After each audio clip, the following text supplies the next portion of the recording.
press 2 fingers against your inner ankle, just behind the medial malleolus, where the skin thins over subcutaneous tissue and the saphenous vein runs close enough to the surface to feel your own pulse. Press hard enough to leave a white impression. Remove your fingers. Watch what happens.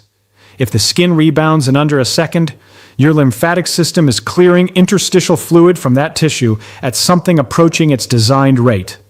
If the impression holds, half a second, a full second, longer, that is not normal tissue compliance. That is fluid your lymphatic system was supposed to clear hours ago, sitting in the interstitial space, because the only system built to move it received none of the mechanical input it requires to function.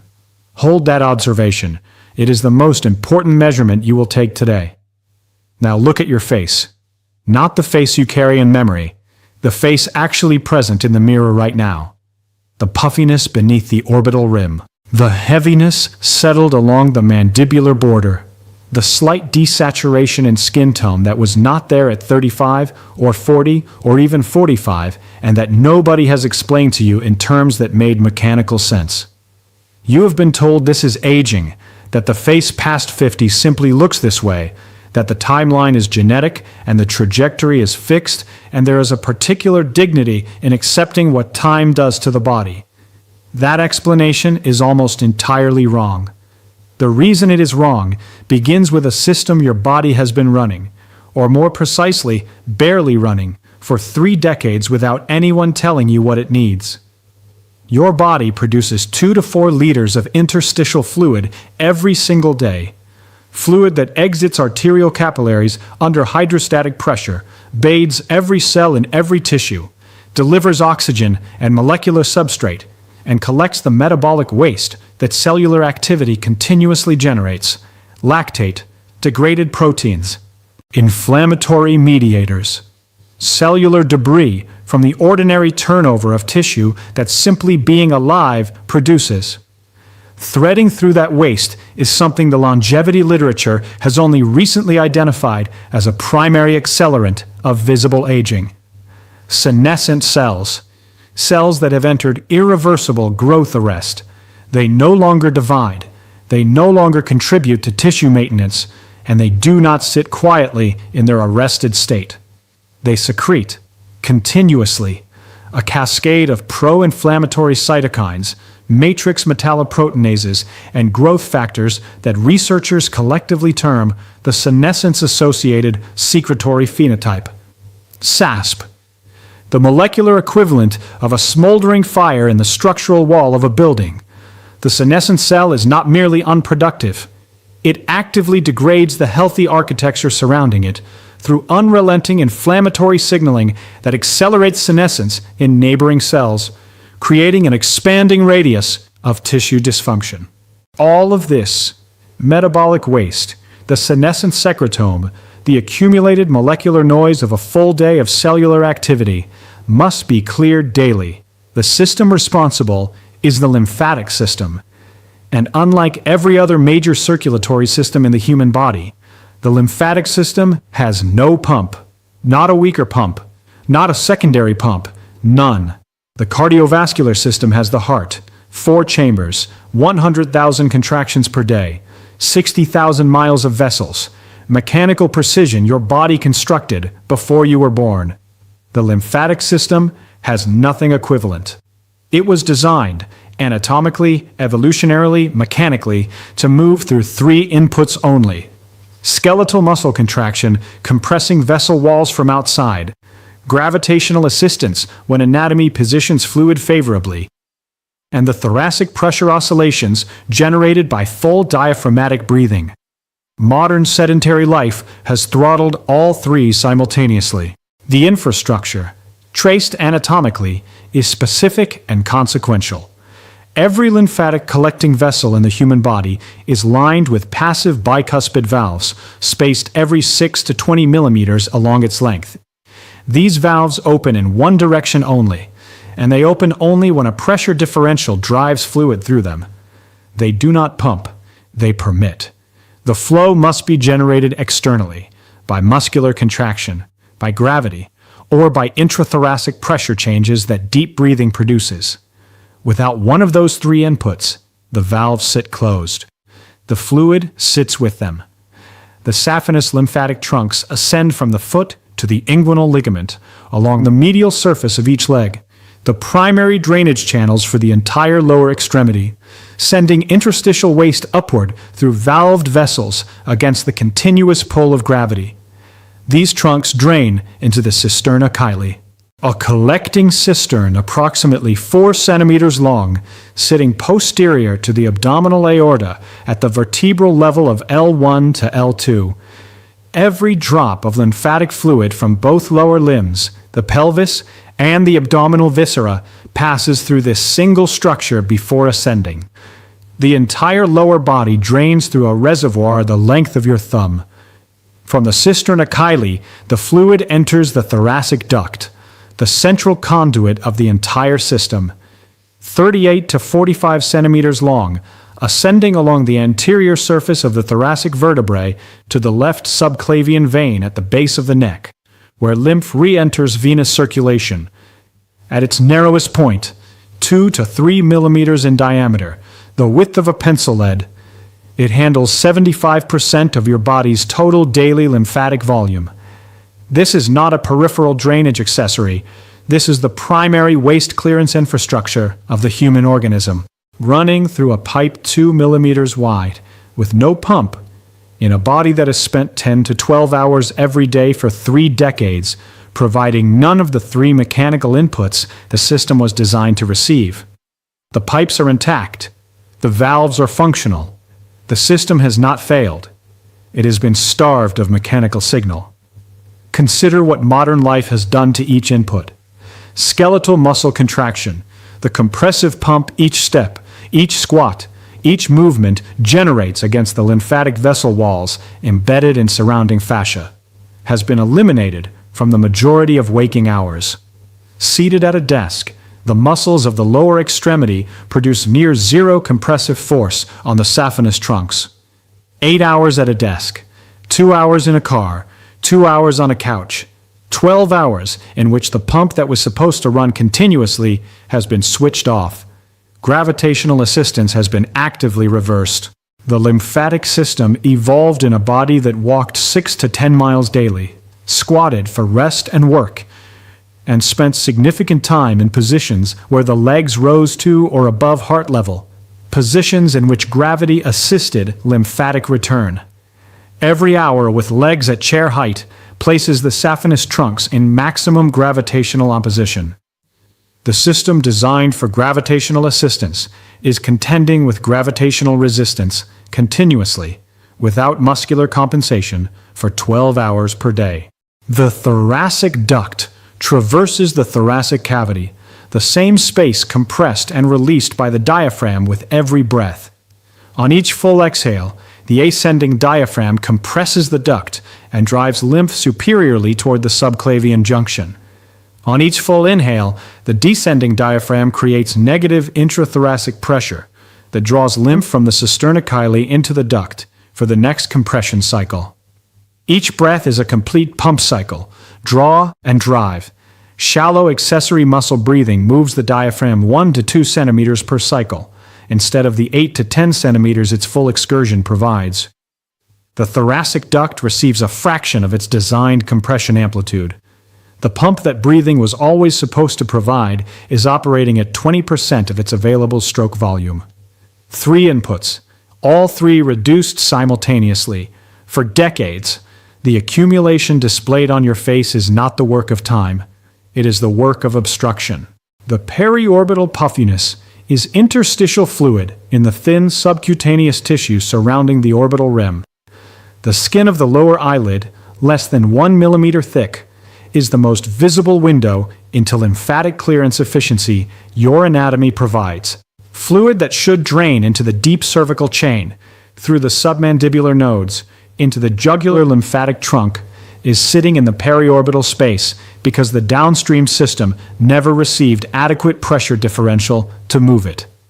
The heaviness along the mandibular border is not fat redistribution, and it is not collagen loss alone. The submental lymph nodes, 4 to 8 nodes sitting directly inferior to the chin in the submental triangle, are the primary drainage station for the face, the lips, and the anterior floor of the mouth. When their afferent input is reduced, because the system feeding them has been throttled at every level upstream, the tissue they serve accumulates what they should be clearing.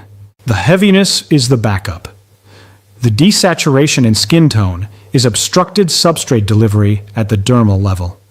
The molecular precursors for collagen synthesis, for elastin cross-linking, precursors that travel through the interstitial compartment and require clear lymphatic drainage to reach the fibroblasts that use them, are arriving at reduced rates because the pathway is congested with waste the drainage system never removed. The cells responsible for your skin quality are not failing. They are working in a contaminated environment with a blocked supply line. The decade your face appears to be carrying is not chronological. It is hydraulic. In 2012, neuroscientist Maiken Nedergaard at the University of Rochester Medical Center injected a fluorescent tracer into the cerebrospinal fluid of living, awake mice and imaged its movement in real time using 2-photon microscopy. The accepted model predicted slow, diffuse percolation, the tracer seeping gradually through extracellular spaces between neural cells, driven by concentration gradient, moving without meaningful directionality. What the imaging showed was something the field was not prepared for. The tracer moved rapidly, directionally, along specific anatomical channels. The perivascular spaces surrounding cerebral arterioles, the arterial pulse wave, the microscopic expansion and contraction of vessel walls with each heartbeat, was driving cerebrospinal fluid through these channels in coordinated pulsatile flow. The brain had a waste clearance system that decades of neuroscience had not described. Nedergaard named it the Glymphatic system. From glial, the astrocytic aquaporin 4 channels that facilitate fluid movement, and lymphatic, the peripheral system it functionally resembles. Then the team ran the identical experiment in sleeping mice. The perivascular channels had expanded. Cortical neurons had reduced their volume by approximately 60% during sleep, physically widening the flow channels to dimensions dramatically larger than those present in the waking brain. The fluorescent tracer moved at approximately 10 times the velocity observed during wakefulness. Waste products that had accumulated during the active period were being cleared at throughput rates essentially inaccessible during the waking state. Among those waste products, amyloid beta peptide, whose pathological accumulation defines the earliest structural changes of Alzheimer's disease, present decades before clinical symptoms emerge. Among those waste products, tau protein, whose hyperphosphorylated aggregation into neurofibrillary tangles correlates with neuronal death in frontotemporal dementia. Among those waste products, the complete molecular residue of a full day of neural activity. Published in Science, 2013. The paper did not update sleep research. It reconstructed it. Your brain cannot adequately clean itself while you are awake. The glymphatic maintenance window, the only period neural waste clearance operates at its designed throughput, is slow-wave sleep, stage N3, the stage that becomes progressively shorter and shallower in individuals past 40, who have spent decades in sedentary sympathetic dominant physiology without the parasympathetic restoration that deep sleep requires. Sleep is not rest. Sleep is the only maintenance window the brain possesses. And what you do in the 20 minutes before sleep determines how fully that window opens. The vagus nerve is cranial nerve 10, the longest cranial nerve in the human body, descending from the medulla oblongata through the jugular foramen, branching through the cardiac plexus, the pulmonary plexus, reaching the ascending colon. 80% of its approximately 100,000 fibers run afferent, from body to brain, not brain to body. The vagus is primarily a surveillance nerve, the body continuously reporting its physiological state upward to the brainstem for integration. The thoracic duct runs immediately lateral to the vagal trunk, through the posterior mediastinum. Two structures in anatomical proximity, the body's central lymphatic conduit and its primary parasympathetic reporting cable, sharing the same thoracic compartment, both responsive to the same diaphragmatic pressure changes, both throttled by the same postural constraints of sedentary life. when the diaphragm descends fully on a slow inhale and rises fully on a slow extended exhale, it does not compress only the thoracic duct. It mechanically deforms the tissue surrounding the adjacent vagal trunk. The nerve that reports the body's safety status to the brainstem receives direct pressure stimulation from the same diaphragmatic movement that drives lymph through the pipe running beside it. The afferent signal travels to the nucleus tractus solitarius in the dorsomedial medulla. Parasympathetic tone elevates, heart rate decreases, beat-to-beat variability increases, the direct measurable proxy for vagal tone that heart rate variability monitoring captures. Sympathetic output suppresses. Cortisol production from the adrenal cortex reduces as the HPA axis receives the parasympathetic brake signal. One mechanical event, two consequential outputs, the lymphatic pump and the parasympathetic switch activated by the same diaphragmatic movement, running simultaneously through the same anatomical compartment. This is not an improvised combination. This is the designed configuration. Find a wall. Lie on your back with your hips 6 to 8 inches from the baseboard. Extend both legs vertically upward against the wall surface. Arms resting at your sides, palms oriented upward.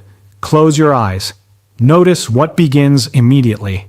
Within 30 seconds, a pressure redistribution in your lower legs and ankles, not discomfort, not pain, but a tangible heaviness shifting as approximately 1 to 2 liters of pooled interstitial fluid that gravity held against the valve direction all day begins moving in the direction the valves were built to permit.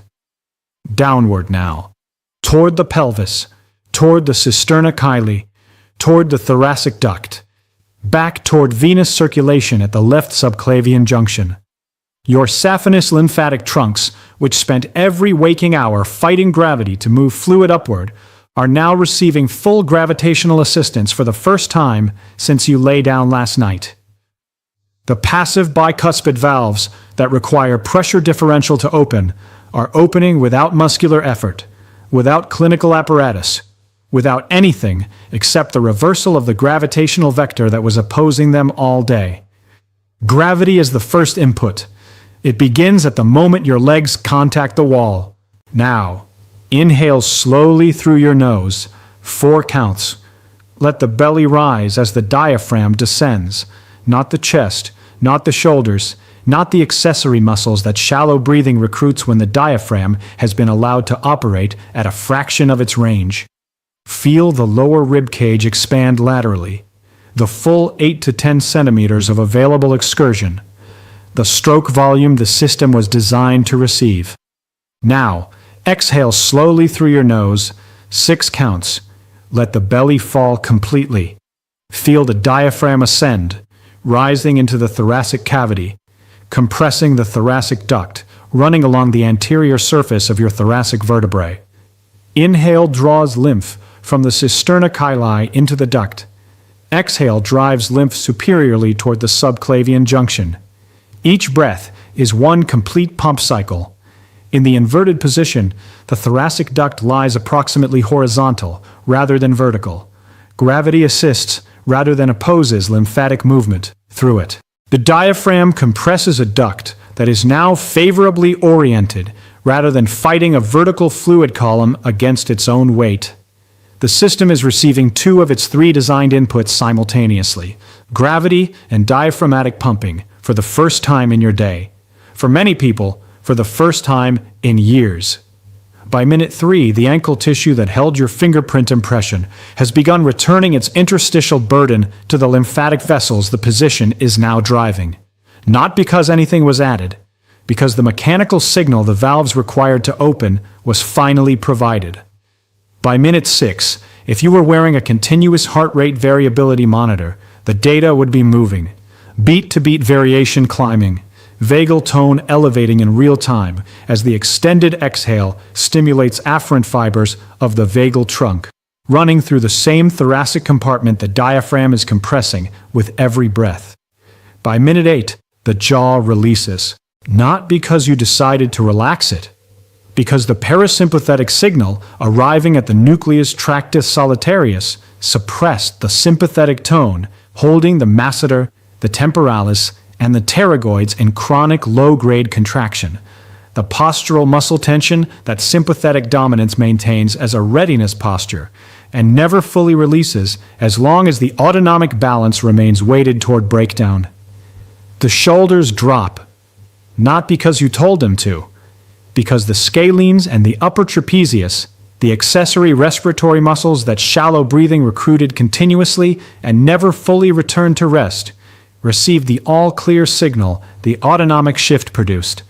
The muscles that were doing the breathing release because the diaphragm has taken the work back. You have not relaxed. You have been switched from one operating program to another. The switch is autonomic, not voluntary. By minute 16, the pituitary gland, a structure the size of a chickpea suspended from the hypothalamus in the sella turcica at the base of your skull, is receiving the parasympathetic priming that determines how fully it will respond to the nocturnal growth hormone cascade that begins approximately 90 minutes into your first slow-wave sleep episode tonight. The practice does not release growth hormone. Sleep releases growth hormone. The practice establishes the parasympathetic state that determines how deeply sleep occurs and how fully the cascade runs. The 20 minutes is preparation. The 8 hours are the repair cycle. This is the temporal architecture of the intervention, not the position itself, but what the position makes possible in the hours that follow. By minute 20, 5 things are true simultaneously. Lymphatic return from both lower extremities has been running on full gravitational assistance for the entire duration. The thoracic duct has completed approximately 60 to 80 pump cycles at the designed stroke volume. Vagal tone is measurably elevated. Cortisol is suppressed. Autophagy, the cellular cleanup process by which damaged organelles and senescent cells are flagged for lysosomal degradation, has upregulated in the parasympathetic state the practice established. None of this required equipment. None of it required a prescription. It required a wall, a floor, and 20 minutes that every human body has spent its entire evolutionary history expecting to receive before sleep. The Hatha Yoga Pradipika was composed approximately 600 years ago, not as spiritual literature, as a practice manual, specific, physical, outcome-oriented, recording results observed across centuries of systematic application on thousands of bodies. Chapter 3, verse 78, describes Viparita Karani and states that it conquers old age and death. For 6 centuries, this was received as metaphor, the overstatement of a tradition given to grand claims. It was not metaphor. It was observation without adequate vocabulary. Consider Jan Baptist van Helmont, a Flemish physician working in Brussels in the early 17th century. He planted a 5-pound willow sapling in 200 pounds of precisely weighed, oven-dried soil. For 5 years, he watered it with nothing but rainwater. After 5 years, the tree weighed 169 pounds. The soil had lost 2 ounces. Van Helmont concluded that water had become wood. He was wrong. The tree was built almost entirely from carbon pulled from surrounding air, from carbon dioxide absorbed through its leaves and assembled into cellulose through photosynthesis. The answer was in the atmosphere surrounding the pot, in the thing he had not thought to measure. He had the right experiment, he had the wrong variable. The ancient practitioners of Viparita Karani ran an identical experiment on the human body. They had the right intervention, applied consistently across hundreds of practitioners over hundreds of years. They observed that consistent practitioners appeared to age differently. Their faces retained a quality the texts describe as lightening. Their cognition remained clear into ages their contemporaries did not reach. They had the wrong variable. They could not measure the thoracic duct, could not observe the cisterna chyli, could not map the glymphatic channels or trace the vagal apharid signal arriving at the nucleus tractus solitarius. The mechanism was operating in every body they observed, present, consequential, and entirely invisible to the vocabulary of the time. The vocabulary changed. The mechanism did not. The honest framework, because not every claim in this discussion occupies the same level of evidence. And the separation between levels is what makes the established claims trustworthy. The lymphatic system has no intrinsic pump. Anatomical consensus. The thoracic duct carries 75% of total lymphatic volume through a 2 to 3 millimeter conduit. Anatomical measurement. Diaphragmatic breathing generates intrathoracic pressure changes that directly compress the thoracic duct. Physics unambiguous. Documented in thoracic duct physiology literature. Extended exhale breathing reliably elevates vagal tone and shifts autonomic balance toward parasympathetic dominance. Established across Jareth and colleagues 2006 and confirmed in subsequent heart rate variability literature. Glymphatic clearance operates at approximately 10 times waking rate during slow-wave sleep. Z and colleagues. Science, 2013, directly measured, subsequently confirmed in human diffusion tensor imaging. Growth hormone secretion peaks during the first slow-wave episode. Established endocrinology. These are not in question. The specific quantification of lymphatic flow rate during passive supine inversion in this exact protocol has not been independently measured in a large randomized trial. The precise improvement in slow wave depth attributable to this specific combined pre-sleep practice has not been studied at these parameters. The viewer should hold the distinction. The underlying machinery, thoracic duct, cisterna chyli, diaphragm, vagal trunk, glymphatic channels is anatomical reality. The specific application is supported by physics and directionally confirmed by component literature. Both deserve their accurate label. 21 days, not an arbitrary number, a number cellular biology dictates. By day 3, the submental lymph nodes beneath the chin are receiving increased nightly drainage input. The mandibular heaviness that begins easing the first morning is not placebo. It is interstitial fluid that found the pressure gradient the system needed and moved. By day 7, the dermal substrate delivery, the collagen precursors, the elastin precursors, the molecular building blocks fibroblasts require, is reaching the dermis through a pathway partially cleared. The skin tone shift that appears at day 7 is not something added. It is something removed that was blocking what was always being produced. By day 14, 2 weeks of extended slow-wave sleep have accumulated consecutive growth hormone cascades. Repair cycles running abbreviated for years are completing. The evidence will not arrive as a mood improvement. It will arrive in the 60 seconds after waking, in the physical quality of the first moments of consciousness before the narrative about your age and your tiredness has had time to construct itself. By day 21, the biological age gap, the distance between your chronological position and the cellular environment your tissues actually inhabit, has begun to narrow. Not because time moved differently, because the obstruction holding it open was removed. Look at your face now. Same face, different vocabulary. The puffiness, interstitial fluid, lymphatic clearance deficit, thoracic duct at a fraction of its designed throughput, correctable by gravity and breath. The mandibular heaviness, submental node insufficiency, drainage nodes receiving inadequate afferent input because every upstream input was throttled simultaneously, correctable by the position that reverses the gravitational vector their afferent vessels spent all day fighting. The skin desaturation, obstructed substrate delivery at the dermal level. The fibroblasts are functional.